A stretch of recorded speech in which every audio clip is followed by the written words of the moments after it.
Hello အားလုံးပဲမင်္ဂလာပါရှင်ဒီနေ့ကတော့လူစီဝကရန်ကုန်ကနေပြီးတော့ view link ကိုရထားနဲ့သွားတဲ့ blog လေးပဲဖြစ်ပါတယ်ရှင်ဒါကတော့ကန်ရဲ့ကျွန်မမျိုးသားလေးလည်းပါပါတယ်ရထားကတော့ထင်ထားတဲ့အတိုင်းပါပဲအရန်ကိုတန့်ပြန်ပြီးတော့ air ကွန်ကတော့24 hour ပါရှင်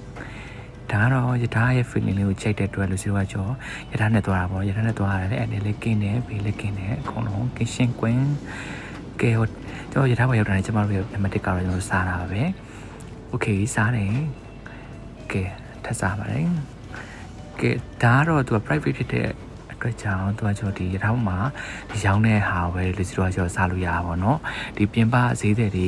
ဝင်လို့တော့မရဘူးပေါ့เนาะသူကအမိုက်စားတော့ဖြစ်နေခွဲဆိုတော့ကကျွန်တော်စားပြီးသွားပြီးတော့စကားလေးဘာညာပြောပြီးလို့ရှိရင်တော့ကျွန်တော်တို့ဒီမန္တလေးရောက်ပါပြီရှင်ကဲဒါမန်လေးဘူတာကြီးပါဒါမန်လေးဘူတာကြီးအပြင်ရဲ့ review လေးပါရှင်ကဲကျမတို့ရေ view လေးကိုစပြီးတက်ပါပြီရှင်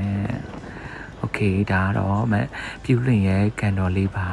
ဆွမ်းနာတော့စိန်ပန်းပြလေးပါကဲစိန်ပန်းပါတော့အပြင်မှာကဲရှင်းလက်မြင်တွေ့ရတယ်ဘလို့ဖြစ်ပါတယ်ရှင်ဒါတော့မိခိုင်ရမ်းပြင်မဲ့ပြောနေပါလိမ့်ဆိုတော့အခုဒီဘလို့လေးမှာပြောချင်တဲ့စာလေးကတော့တကယ်view လင်းသွားခြင်းတဲ့လူတွေဆိုရှင်ဒီရာသီမှာဟိုတယ်ကိုချုပ်တင်းဘုကင်းချိတ်ထားပါလူစုတွေဘုကင်းမချိတ်ထားတဲ့အတွက်ကြောင့်ခက်ခဲကြောင်ပေါ့နော်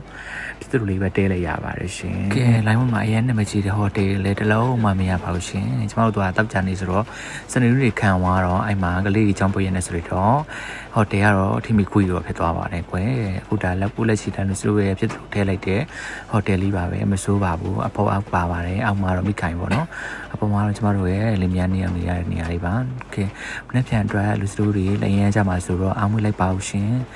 မနေ့ပြန်မလို့ရင်မှလူစုတွေ့ကြပါမယ်ရှင်အားလုံးပဲတက်တာနော်